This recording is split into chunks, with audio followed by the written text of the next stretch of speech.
So hello everyone, in this video we will talk about SOUN stock and the key levels to watch October 1, 2025.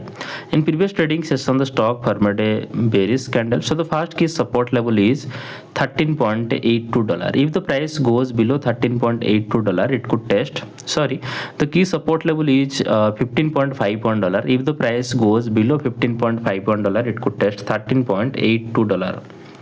The key resistance level is $17.10. If the price breaks above $17.10, it could test $19.34. That's my view on SOUN stock today.